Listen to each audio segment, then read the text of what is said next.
Okay. Already. And Sirishama. No. Sudhirji. Go ahead, sir. Hari Om. Hari Om. By the act of his mind, King Prahlada offered unto Lord Vishnu wreaths of mandara flowers, chains of lotus made of gold, as well as garland of fragrant and beautiful flowers such as kunda, kasha, kinsuga, ashoka, and bela. He offered flowers as well as fruit from numerous trees and performed an elaborate worship of Lord Vishnu by collecting the most wonderful articles of worship by the act of mind alone. After performing the mental worship of Lord Vishnu, King Prahlad conducted an external worship in the inner apartments of his palace in the divine temple. He performed the external worship of Lord Vishnu by using all materials. Want to comment? Yeah, I think he actually initiated first. He actually done it as I think what is that aham graha upasana, meditating within himself, using offered all the flowers and lotuses made of gold, and also he actually collected most wonderful articles of worship just by the mind itself. He created it and offered to the god. And later, after his mental worship, he actually done a regular external worship also. That is Yeah. with all the materials available. Yeah. It actually give you a list of almost a Right. 60 list of offering. Right. Yeah. So we can say how that if you don't have anything to do, offer, so you can offer everything mentally. When you offer mentally, you can give the asanam the best diamond studded gold what do you call the seat. Simhasan. Okay. Like that, you can just imagine all the things. Same way, even when we are doing the regular puja, Shodasopachara puja, when you say Padyam Samarpayam, you are just offering it a spoon of water. That's not enough, but it is just symbolic. And so even when we do the Shodasopachara puja, we have to imagine that I'm washing the feet of the Lord, I'm washing these hands, and I'm giving water to drink, and I'm doing the snanam, I'm doing the abhishekam, and all that. And so the whole goal is single pointedness of the mind. You develop single pointedness of the mind, diverting the mind from the worldly thoughts. So, Raghuji, Gita ji used to teach us the Shiva Manasa Puja, and she used to say, even when you are traveling or anything, you can do the whole puja just by, chanting the Shiva Manasa Puja. It's the exactly. same thing that you're telling here. Right, exactly. So that's the thing. You are right. That's the thing I forgot. It is actually recommended even when you are sick that you cannot go and take a bath. It is recommended just put on some vibhuti as your bath and do the puja mentally. Okay. Don't have an excuse. Oh, I'm sick. I can't take a bath. I'm not going to do the puja. So you can still do the puja in your own bed without feeling guilty. Yeah. Thank you. Very nice. Yeah, one of my friend, he actually gone to Kashi. After that, he say, I go to Kashi every day because he actually just go through the whole steps and every custom. He said, all the pradikshina and all. He say that I do that. So this, Yeah. Yeah. Yeah. That's good. Very nice. You can do it mentally. So imagine the place, remember it, and then do it. I Okay. need, excuse me, I was going to say that I mentally go to all my four dhams every day. I Very do good. that. Very good. All four dhams. All four? Four dhams, those big dhams, Badrinath and Puri and Rameswaram and Dwarka. Ah, good. Very Yeah. good. Very good. Since I nice. have done it, so I do mentally every day. Good. I mean, I'm not boasting. Please forgive me for No, saying. no, it's a good thing. That's how we are all sharing each other's. So that way we all get stimulated. If we are not doing it, we can do it. That's a good thing. And Thank you. so for you, the Chardhams are Rameshwaram and things like that. But for somebody else, Chardhams are different. But it doesn't matter.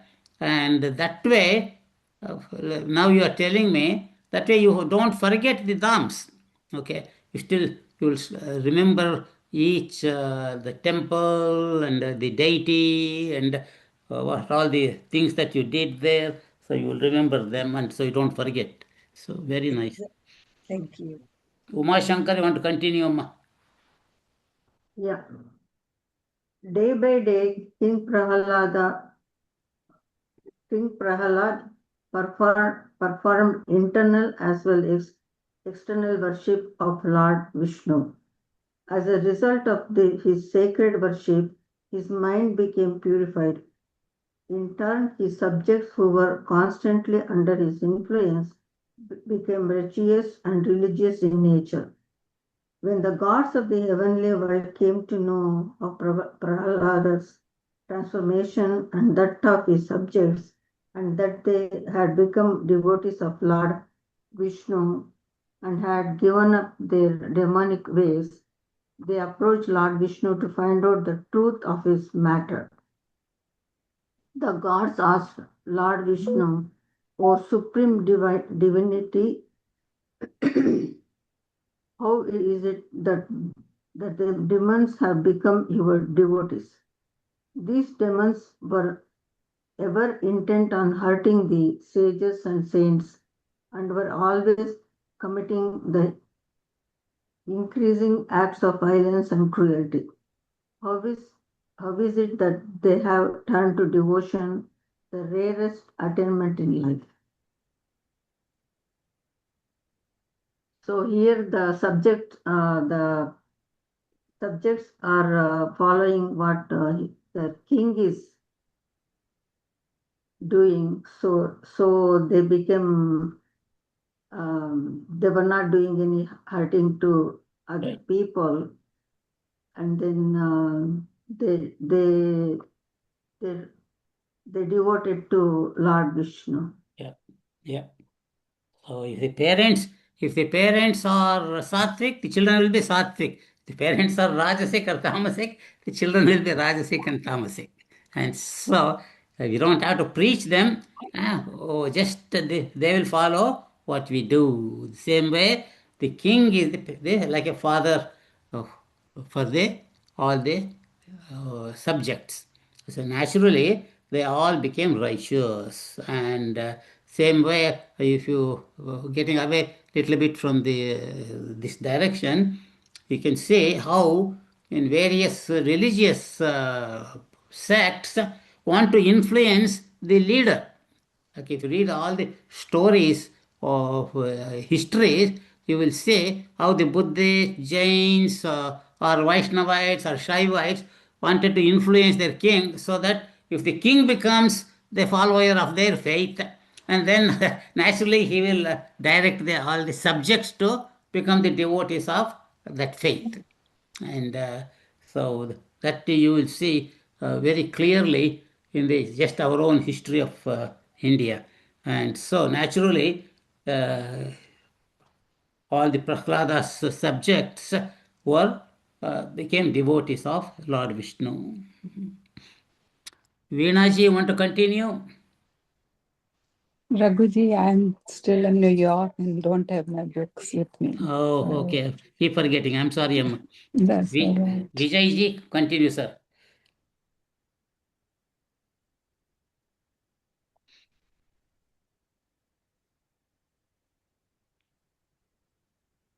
You are muted.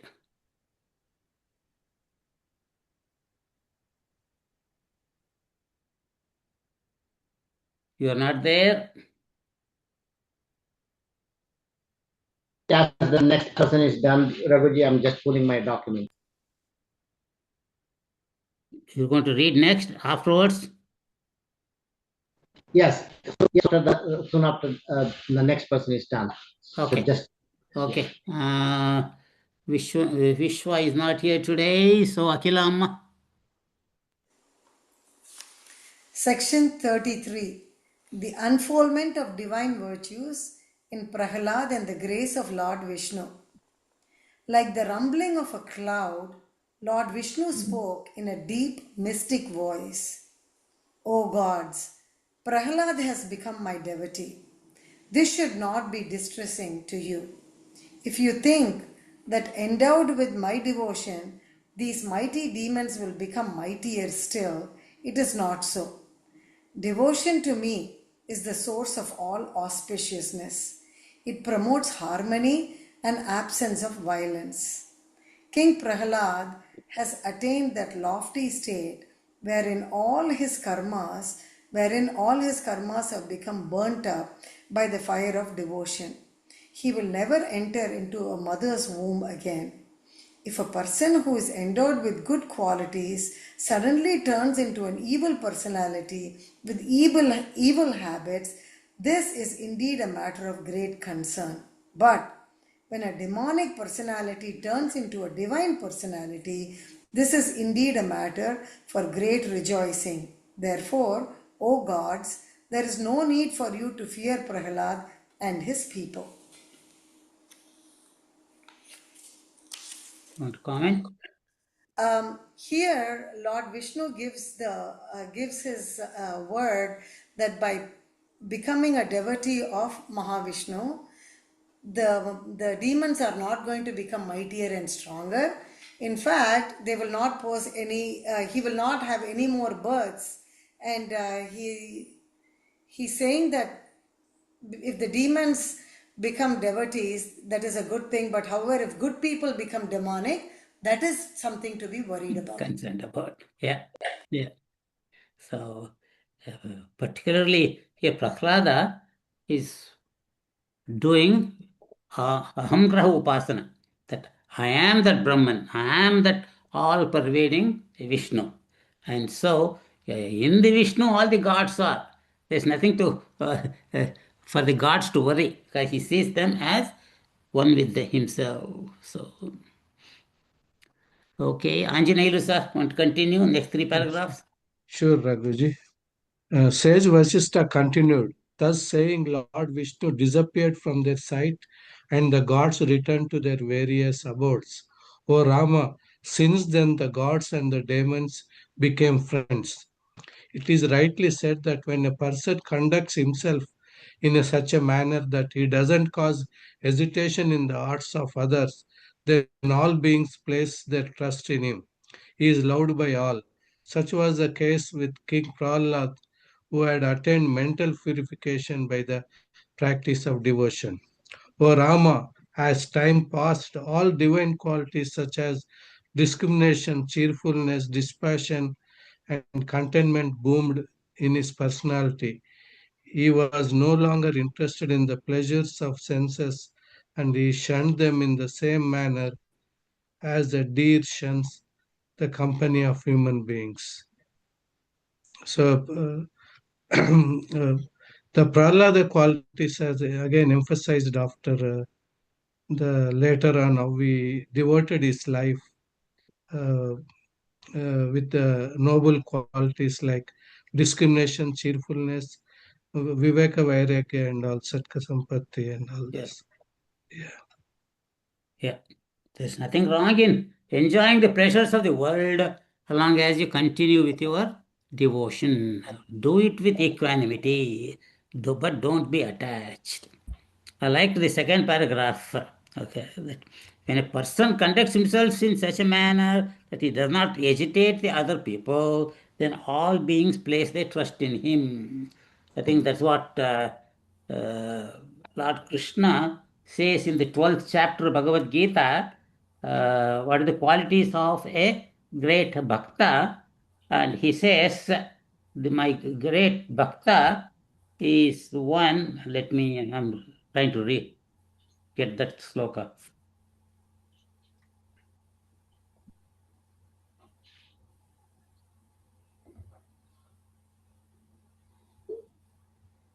Okay समशत्रोषु मित्रे च तथा मानापमानयोः शीतोष्णसुखदुःखेषु समसङ्गविवर्जितः तुल्यनिन्दा तिथिर्मौनी सन्तुष्टो येन केनचित् no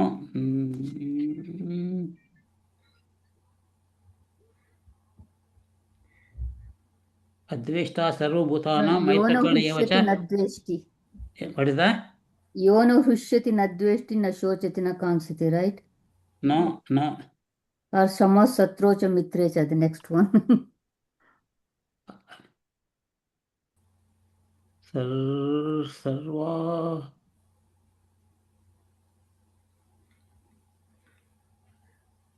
While we are waiting, can I give a interesting fact, Raghuji? 1 second.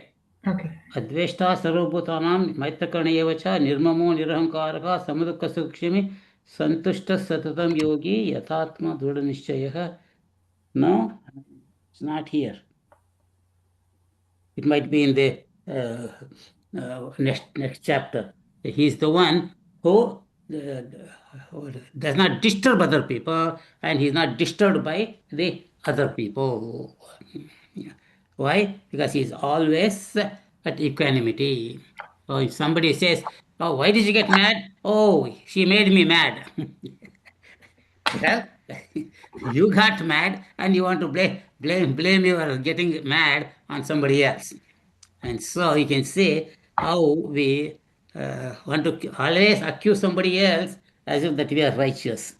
And but if you have developed that equanimity, it doesn't matter what the other person is. You will continue to be at equanimity.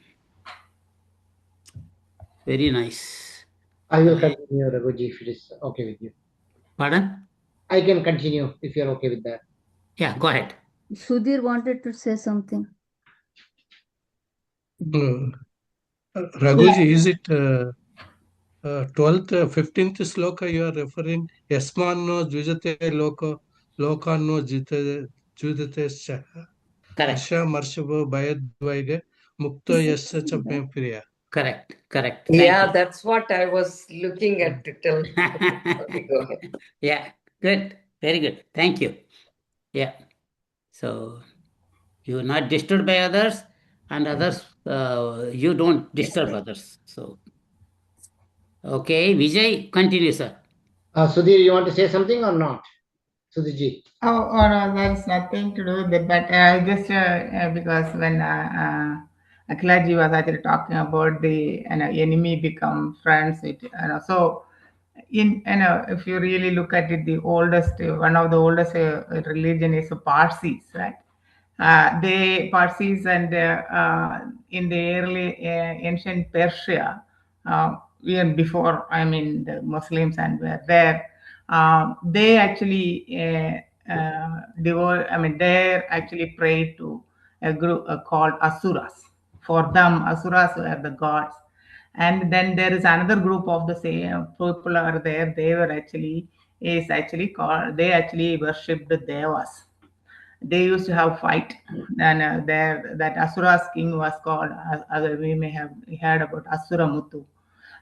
So they used to have fight, and then initially Asuras actually beat Devas, and Devas actually run away, and they used to, and then they came to Bharadakanda or something like that. So and then later the Devas actually overpower the Asuras, and they become friends.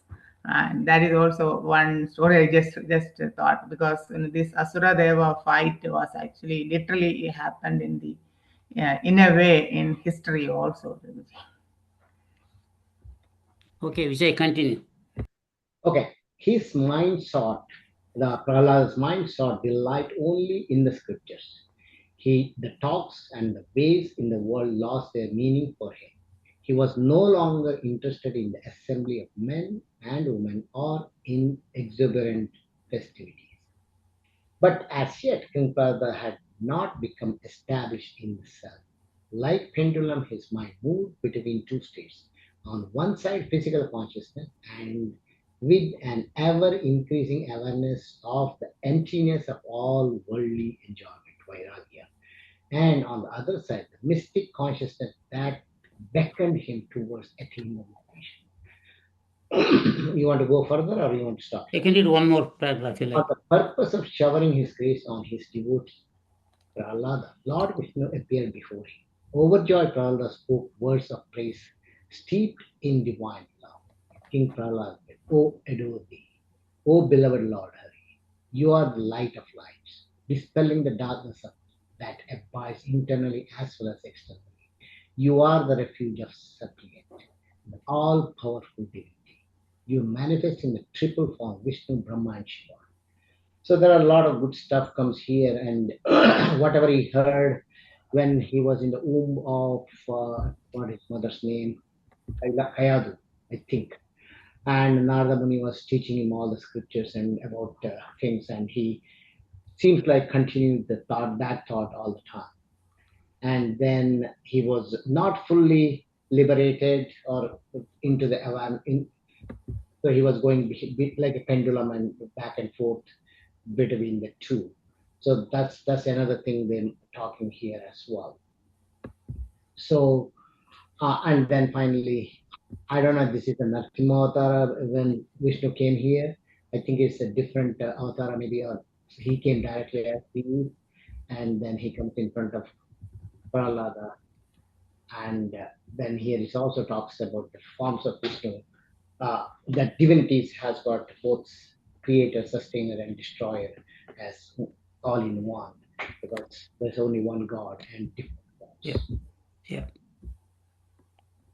I don't know if I want to call this an avatar, just like for Dhruva, Lord Vishnu appearing is just blessing the devotee because of his devotion.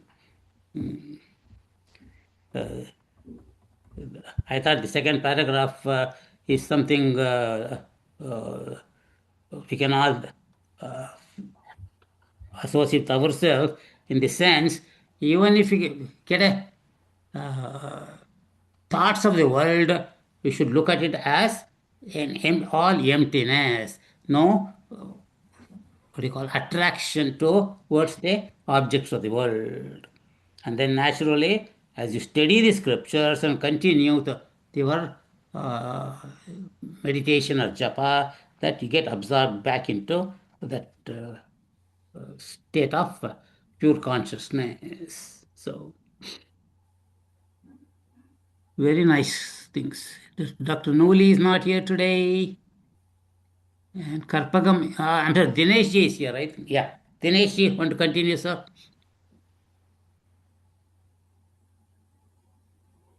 I take refuge in thee.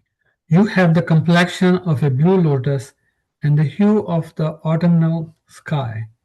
You hold lotus, discus, mace, and conch in your hands. I worship thee in the lotus of my heart. You are effulgent. Your smiles are like the beams of the moon, delightful for allaying the sufferings of all devotees. You are adorned with divine ornaments. I take refuge in thee. You are ever associated with Lakshmi, the goddess of prosperity. You are the cosmic being who contains within himself this entire universe and who is ever untouched by the world process. You are the unborn, immortal, immutable, non-dual self. So here's Prahlada summarizing the qualities of the Lord, I guess. And Yeah. So earlier in the chapter, we saw that when Prahlada meditated, he meditated and I am that Bhagavan. I am that Vishnu. I am the Lord of Lakshmi. And I am the cosmic being. Now, when Bhagavan comes in front, he says, you are the Lord. You are the lotus in my heart.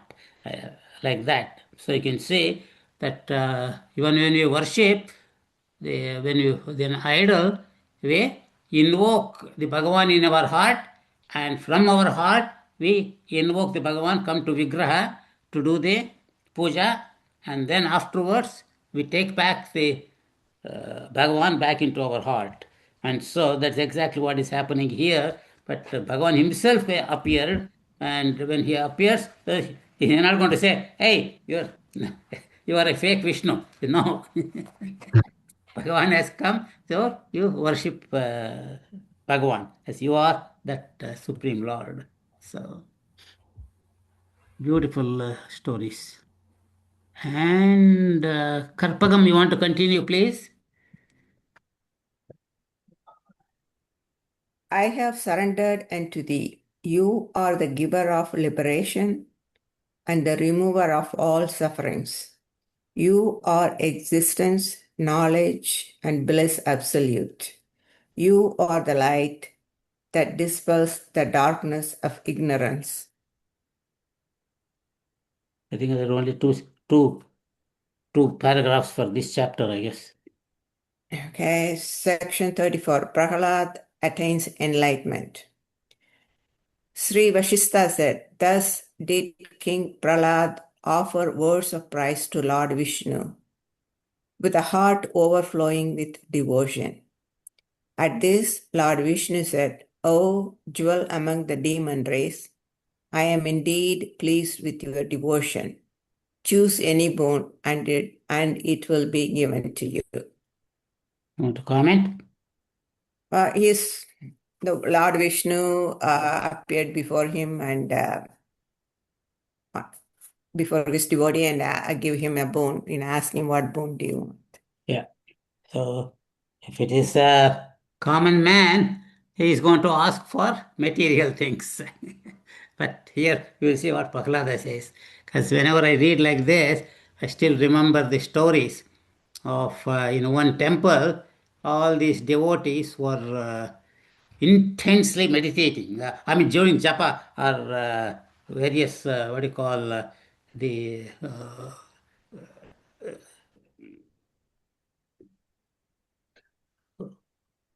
what do you call Puja. the bhajans. They were doing with so much intense bhajans, their mind had become single pointed in Bhagavan. So Bhagavan wanted to give them a blessing, and so Bhagavan stood in front of them. But they were so intense it said, had closed their eyes. So Bhagavan had to tell them, open your eyes, I am here. What do you want? And so one of them, the main leader who was doing the bhajan, he said, hey, who are you? Go. You have attached arms, four arms, and then you are posing yourself as Bhagavan. And so then Bhagavan said, okay, tell me what you want. I'll give you. So he had a little, what do you call it, tumbler of water with a brass tumbler, and he put it in front of the, convert this into gold. And so Bhagavan touched it and it became gold. And so instead of having faith and prostrating and all that, he looked at all the others with big eyes, and all the others had run away. They had all gone to their houses to bring big tumblers to convert them into gold. So, like that, we are all interested in our own selves, material things. Even when Bhagavan comes, no, we don't want liberation. So, Raghuji, coming to this, imitating the Bhagavan in Pundaraka Vasudeva in Bhagavatam, he tries to pose as a Vishnu, imitating his attire and all those right. things. Ultimately achieves the moksha. Yeah, Yeah, right. he Isn't gets that killed Krishna? by It is Krishna. Krishna. Yeah, Yeah, right. Yeah, Krishna. yeah, yeah. Very good, very good. And let me see who is supposed to read next. Karpagam finished. Mano Naidu, continue. Okay.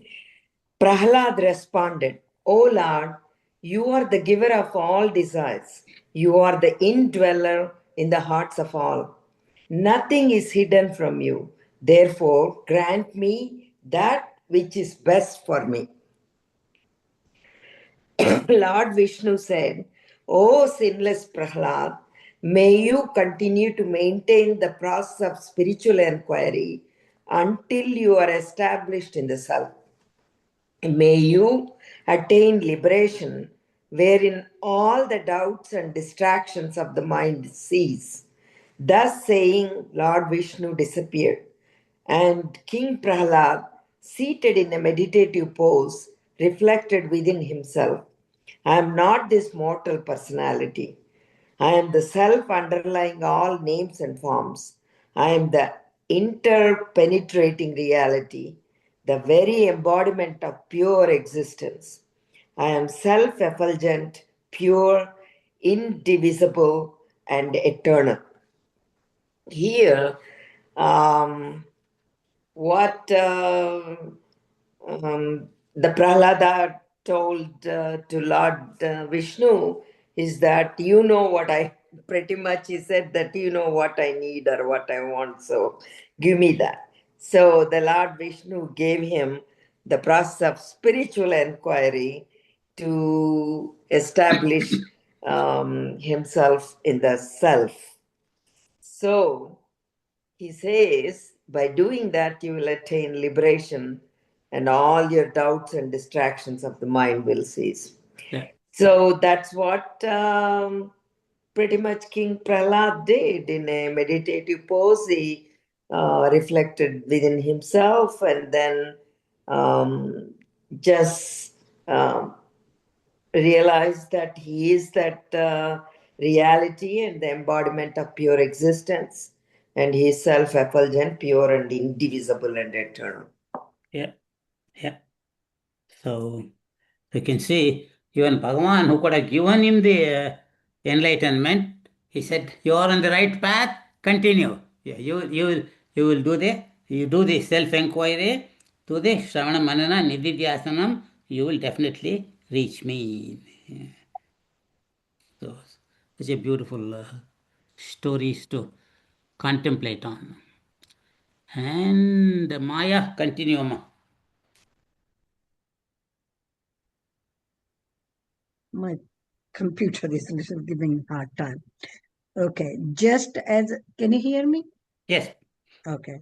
Just as a lamp illumines the objects of the world during the night, in the same way, it is the light of Brahman that renders every object perceptible in the dark night of the world process.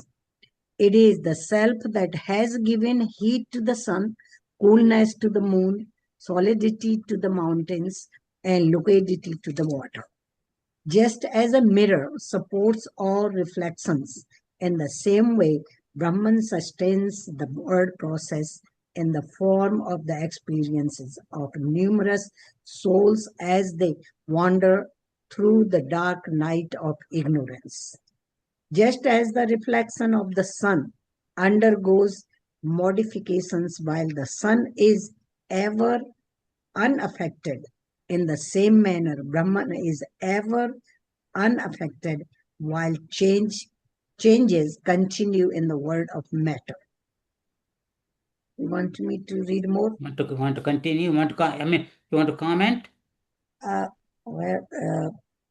What God is, Vishnu is telling that is, I mean, author is saying Bhagavan is that light that laments darkness in the night, and he's light in the sun and coolness in the moon, Yeah. solidity in mountain, liquid. It means everything is him. Yeah. So he is the one who sustains the whole world process, Yeah. but he never get affected by it. Yeah. So you can see, that the first paragraph, and the coolness of the moon, the heat of the sun, it is talking about the Vibhuti Yoga of the 10th chapter of Bhagavad Gita, that separately in the water, I am that. So, and it is in that pure mirror of Brahman, the whole world process is. That means he is pervades everything, but he alone remains unaffected. So We discussed the same thing yesterday also, right? In Vakyavati also this sun example came up. Right? Yeah, correct. Yeah, they get repeated again and again, again and again. Nag, you want to continue, sir? Hari Om, sir. Hariom. I am of the nature of pure awareness that abides in every living being. Therefore, all eyes of all living beings are my eyes, all ears are my ears, all bodies are my bodies, all arms are my arms, and all feet are my feet. Becoming the sun, I roam through the vast sky, while becoming the wind, I race through the fields and forests. My being as Lord Vishnu is the sublimest of all names and forms. I am indeed Lord Vishnu, possessing conch, mace, discus, and lotus. I am the highest summit of all fortune and prosperity. I am the originator of Brahma, the creator. I am the three-eyed Shiva, the consort of goddess Parvati, who, much as a tortoise withdraws its limbs, withdraws the three worlds during Pralaya, cosmic destruction. I am Indra, the ruler of the heavenly world. I am all the gods. I am women. I am man. I am young and old. I am the cosmic being with faces everywhere. So these are actually contemplation of King Prahalad. So basically, we should all be contemplating the same way. I think that is what implied here. So we all should contemplate all these things, whatever Prahalad is contemplating in his mind. Yeah. So constantly contemplate, and so here we are learning all that in the form of teaching to Lord Rama with these beautiful, beautiful examples how each of these great devotees did, and most important, they achieved their goals. So I am the Trimurtis. I am the creator, sustainer, and destroyer of this world in the form of the Trimurtis. So that's a beautiful thing. Okay, Rakesh ji, want to continue, sir? Hari Om, sir. Just as a child molds a clod of earth into different shapes and destroys them just for fun, in the same way, I am the self that molds matter into different forms. This entire creation arising out of Maya is my sport. I am the cause of this universe. Sustained by me, this universe exists, and when the self is realized, this universe ceases to exist. I am the fragrance in the flowers, the beauty in their petals. I am beauty in the beautiful and the underlying reality behind all names and forms. Just as the water element expresses itself in the form of oceans, lakes, rivers, and various streams, and also as sap that ascends and sustains every leaf and branch of the tree, so too I am the essence that permeates the entire universe. Just as butter is homogeneously distributed throughout the milk, so too I am permeating essence in the word process. Hari Om. Comment? Yeah, talking about him, and this is like a Bhagavad Gita chapter where he is trying to tell you, and the last part I like very much. Just like a butter homogeneously distributed in the milk, you don't see, but I'm there. I'm everywhere. There's no place where I'm not there. And my is my sport. And you see anything ugly, I'm that too. It's beautiful, I'm that. Fragrance, everything is me. Nothing is there without me. Yeah. Yeah. So that's why just 700 verses of Bhagavad Gita, you can see examples from where all the studies you do, you always can refer back to Bhagavad Gita. Hey, Bhagavan Krishna says this, Bhagavan Krishna says that. That's why Gita is so famous, how beautifully the whole spirituality of Karma Yoga, Bhakti Yoga, Gnana Yoga, Gunatraya Vibhaga Yoga, all these things are so beautifully condensed. So, very nice. Ratnama, continue please. I am the eternal essence behind the past, present, and future.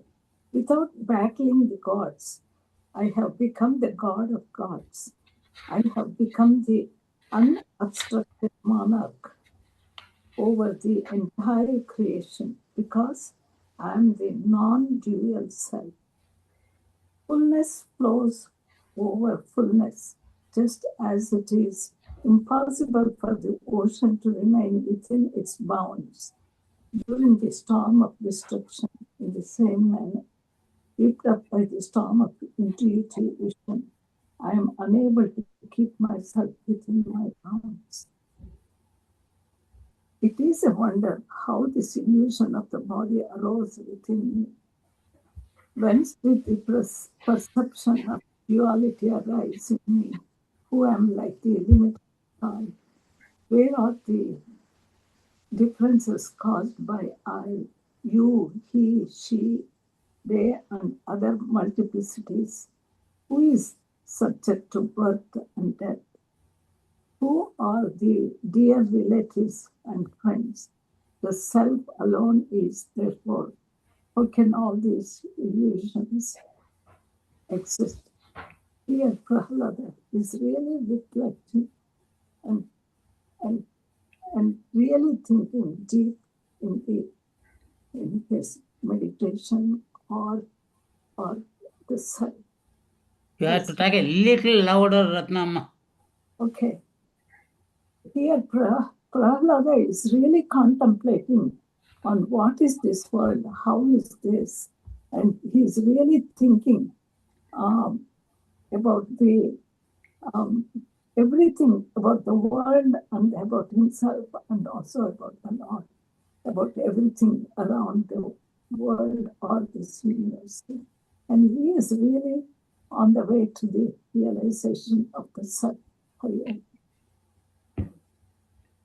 So I can say, without battling the gods, I have become the god of gods. just knowing that I am that all-pervading Brahman, I don't need to battle anybody. I have developed that kind of an oneness with everything. So, and that my fullness of bliss is so much that just like an ocean, the like when there's a storm, all these waves come up. Those waves of bliss are manifesting in me.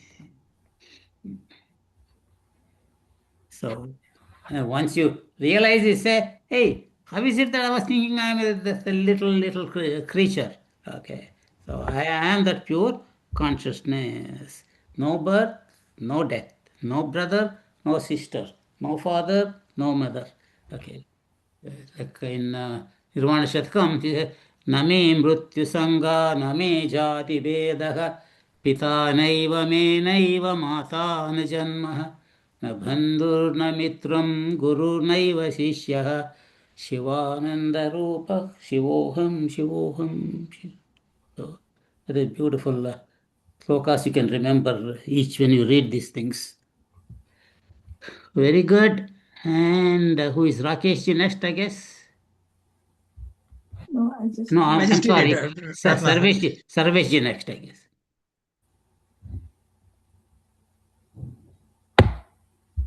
Okay, now I possess the majestic vision of Brahman. What a difference.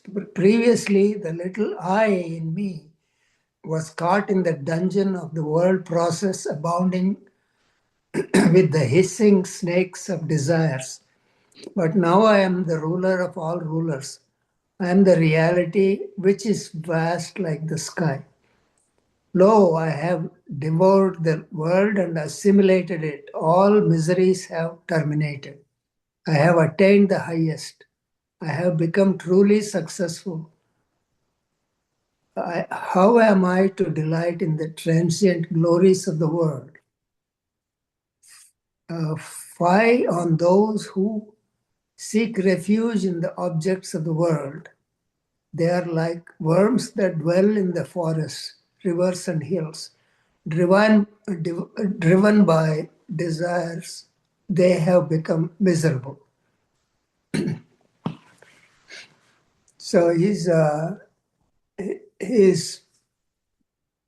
has realized himself as Brahman, his realized self, and so he's describing, denouncing all these desires and wondering how he was deluded. And now that he has devoured the world and assimilated it, those miseries are gone. And so he has attained the highest. Yeah. Yeah. Okay.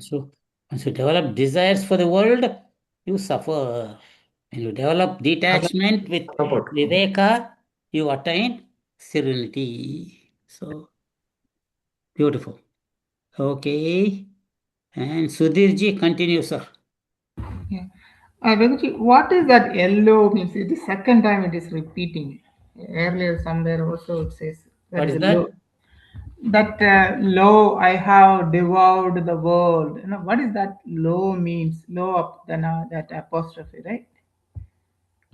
The previous, Uh, the last, sorry, the second paragraph. you are asking the question low? Uh-huh. The low, it just means ha ha. Like a surprise. Oh, A word of surprise. oh, okay, okay. Thank you. I think he meant he has devoured the world of desires. no. He's asking about the Expression, lo, I have devoured the world and assimilated it, means he has destroyed all these desires and attachments. That's what it means, I think. All miseries have terminated. Thank you. Okay. The dull-witted alone would renounce the glorious state of liberation for the sake of the limited pleasures of the world. They are like camels who turn away from tender flowers to feed on thorny bushes. Having tasted the sweetness of divine bliss, the pleasures of the world have become bitter and essenceless. Who will abandon the sweet essence of the sugar cane and run after the bitter juices of mara, mara, maragasa leaves? Who will turn away from the heavenly gardens and reveal in the burning sands of a desert? Who will renounce the vision of all pervading self and become confined to the limited mortal body? Yeah, here he is actually renouncing. He has Sarvasi said he already realized it, and he is actually, I think, immersed in it and just contemplating and wondering how anybody can actually, run. I mean, find happiness in this world. That is, I think. And it is it is giving some few examples who actually wanted to have sugar cane instead of a bitter juice of margasa leaves. Right. Yeah. And so it is kind of a contemplation. Yeah. Yeah. Thank you. Oh, it is just like when you compare it to the sins which will take you to hell, doing the punya karmas will take you to heaven. But when you compare the two for realization of your self knowledge, both of them are sins. Why? Because even when you go to heaven, you enjoy the pleasures and then you like them so much, you come back to earth and you want to do more punya karmas so that you go back and enjoy the world. So the cycle of birth and death will continue. So compare, both of them are like sins for a person in the uh, spiritual path for realization. So that's important. We need to keep it in mind. Okay. Uma Shankar, you want to continue, Amma? Yeah. Why don't people seek the self instead of running after the perishable glories of the world? Even having attained the kingdom of the three worlds, in reality nothing is gained. It is the power of self that expresses as luminosity among the luminous objects, as nectar in the moon, as omniscience in Lord Shiva, as victory in Lord Vishnu, as the various powers in various gods, as speed in the mind, and as the characteristic qualities behind all elements and their effects. I Yeah. am the power of austerity in the ascetics of movement in the divine vehicles, of immutability among the mountains, and of profundity among the oceans. Yeah. Okay, see. Can see beautifully Bhagavan, even Prahlada is talking just like Lord Krishna was talking in the 10th chapter of the Vibhutis, that he himself is experiencing. Okay, I am the profundity of the ocean. Like when we stand in front of the ocean, all your mind stops. Okay, there's no shore. Okay, it's just water, water, water everywhere. Same way, that when you realize the Atman, wherever you direct your eyes, it is just Brahman, Brahman, Brahman. Okay, so where is the all these brothers and sisters and family and wealth, poverty and sorrow? Everything is nothing but Brahman alone. So any powers in various gods is nothing but the power of the Brahman alone. This sentence is very beautiful, Raghuji. Why don't people seek the self instead of running after the perishable glories of the world? Yeah, yeah. For sadhaka, for general world. Yeah, there's a big contradiction in all of us, or most of us, is that we talk like that, and then we choose, we choose. We prefer what we call the Shreyasa, but we when we have to vote for it, we vote for uh, the pleasures of the world, and so we know what is right, but still our minds are not 100% in that the Nishreyasa, the uh, final goal. So, okay, Veena ji is not here. Vijay, you want to continue, sir? Yes, I am the void of the nihilist, Shunyavadins, I believe, as well as Brahman of the Vedantins. I am the vastness of the sky, the beauty of the spring. I'm heat of the summer, I'm rumbling of the rain clouds. In fact, I am the essence of all that exists. Those who are not attained the intuitive vision of the self are like birds trapped in net of a fowler. They're all they are in a state of bondage that they themselves created by their own desires and karmic entanglements.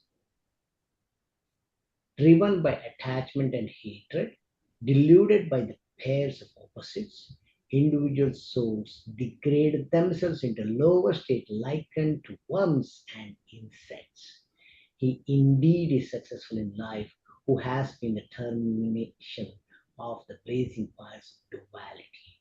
He has the experience of the ceaseless rays of true vision that pour down the clouds, divine wisdom. His smile, glowing like full moon, sent forth the cooling rays of divine thoughts. So, in this particular, Now finish the next one too. O God of gods, the self that abide in me, adoration to thee, you have been attained after many years of turmoil. I have attained you by sustained practice of inquiry and meditation. Adoration to thee again and again. So beautiful ending to this particular chapter or section. Here is God tells more like I think it's chapter Purushottam Yoga or something like that, chapter 11, I believe. I'm maybe wrong. There he talks about I'm what I am kind of a thing. So Yeah, that is the chapter 10, 50, Vibhuti Yoga. Vibhuti Yoga, yeah. In the Vibhuti Yoga, God clearly says, I'm Narada for rishis and this and that. Same way, he talks about Shunyavadins, the void they believe in, that belief they have is me. And for Brahman is Vedantis believe that I am them. And endless sky has got no end, that is me. And beauty of the spring, things like that. And then here, a little bit resemblance I can see from yesterday's class we are having here, where he's saying that if you don't think about duality and all those things, you are degrading yourself. It's clearly said yesterday in Vakya if I'm not wrong. Here also same thing he's saying. So the thing is also talking about the beauty of achieving that one. And so finally, Prahlada says that I had achieved you or your lotus feet by Kwari, that is Shravana, Manana, and Nidhyasana, and get got there. Thank you. All these things we should continue to study again and again and make it our own. So constantly we should do the Shravanam, study, and Nididhyasanam. Meditate on it to make it my own thing. So, how to develop that equanimity and oneness with everything. First, you imitate, and then it will become real. So, very good. So, we might not be able to finish the next chapter since we got 10 minutes. Let us see how far we can go. Akhilam, I want to continue. Yes, Raghuji.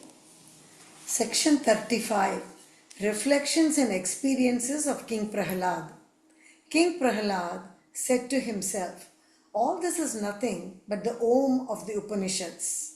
When the names and forms are negated by the force of spiritual insight, Brahman alone remains as the only reality.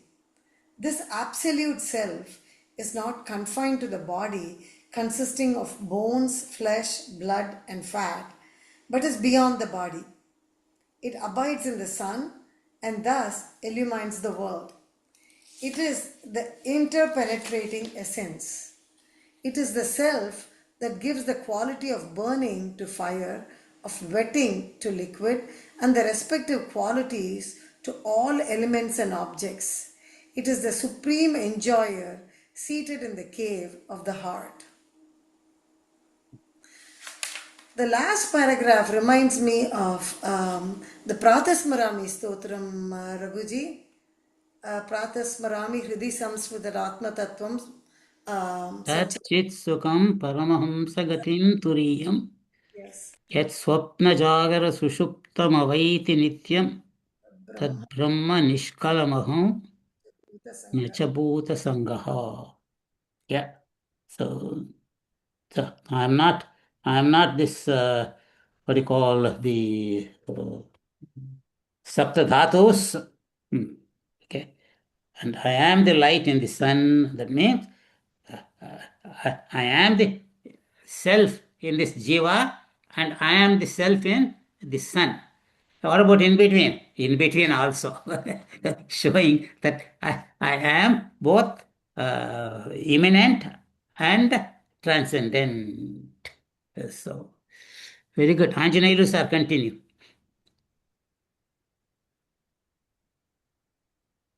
It is the self that gives the quality of burning to fire, of wetting to liquid, and the respective qualities to all elements and objects. That was It read is the already. uh, though ever actionless, the self is the basis of all activities. Assuming the form of time, it encompasses all objects. It drives the sun and wind to perform their respective functions, like a potter's wheel which doesn't go anywhere but yet continues to mold various parts. In the same manner, though unmoving, the self continues to mold all the objects into different names and forms. And yet, the self is ever untouched and untainted by the world process. Though having maintained the illusory experiences of past embodiments, present predicaments, and future possibilities, the self is timeless and immutable. Though apparently having experienced numerous conditions of pleasure and pain, the self is ever blissful. So, Brahman is Upadana, Abhinna, Upadana, Nimitta, Upadana, Karan. Vivarta Brahman. So, though he doesn't change Vivarta, and also that qualities of Brahman is explained, Yeah. and it is ever, and also in Vedasara Sivastava, Shivam Kevalam Bhaskam Bhaskanam. So it is a illuminer. Yesterday also we learned through Vakyavritti that Brahman is the illuminate source or substratum for everything in the world. Yeah, yeah. So, like Mandukya Upanishad, uh, when he's mentioned in the beginning of this chapter, was contemplating on Om. Then I was thinking he must be remembering the Mandukya Upanishad. Om ityetadaksharamidagam sarvam tassopavyakyanam bhutam bhavat pavishyaditi sarvamunkara eva yaccha nyatrikalatītam tadapyonkara eva. All the three periods of time are nothing but Brahman, and nothing beyond the time is Brahman alone. The same way, in space is Brahman, and even beyond space is Brahman. Brahman is inside, Brahman is outside. Everything is in Brahman. So, very nice. Dinesh, you want to continue, sir?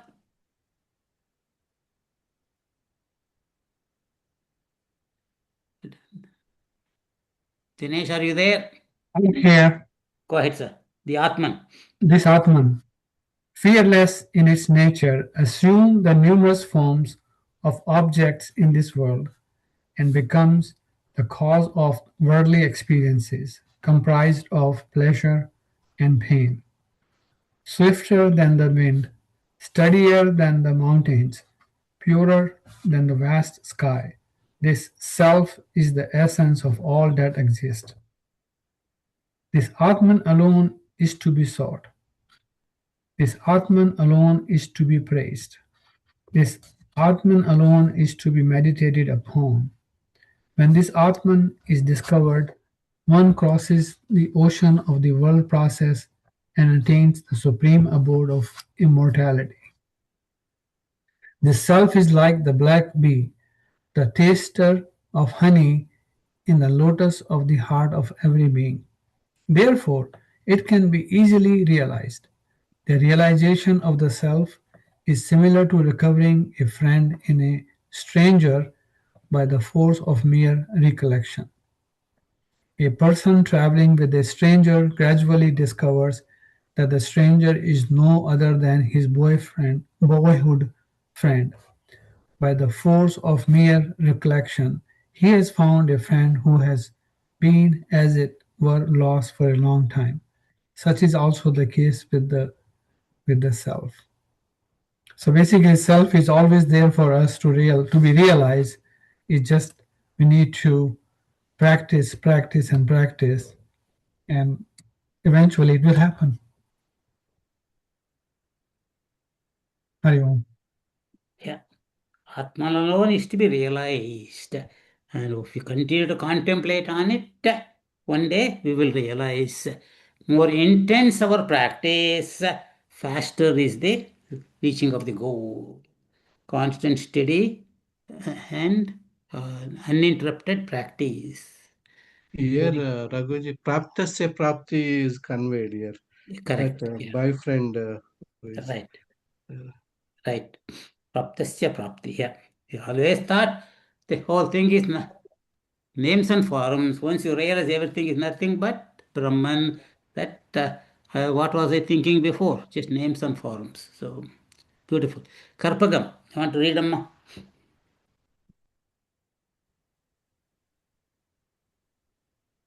If a friend were at a distance, there might be the necessity of calling out to him. But the friend in the form of the self is the indwelling reality. Therefore, all that is needed in attracting the attention of the friend is the chanting of Om conjoined with spiritual reflection. When men of the world are served by others, they become proud and conceited. But such is not the case with the Supreme Self. Although served by one and all, the Self is ever untouched by pride or conceit. Like fragrance in flowers, oil in sesame seeds, and sweetness in fruits, the Self abides in all. Though ever abiding in the heart, the Self is not known due to ignorance, but is discovered through wisdom. When discovered, even like the discovery of a lost friend, The self became the source of great joy. The vision of the self puts an end to the evils of the world process. Yeah. Want to comment? You go ahead. Okay. So you can say that a friend, Atman is your friend. If you have not realized yet, why? Because Atman is the one that gives you the complete happiness without judging. But once you realize it is your own self, do you have to shout for say, "Oh, I am this Brahman"? No, that Atman is in your own self. So you don't have to shout or you don't have to call out, you just have to contemplate. And that's why Om is said to be the essence of all the Vedas. Om is the essence of even the Gayatri mantra. And that's why once you have understood the meaning of Om, okay, by simple, even simple study of the Mandukya Upanishad without having to study the Karika and all that, and continue to contemplate on it, you will realize that Om is nothing but me, the fourth state or the Turiya, beyond all the waking, dream, and deep sleep states. And I pervade everything, just like the oil in the seeds, fragrance in the flowers, and the sweetness of the fruit.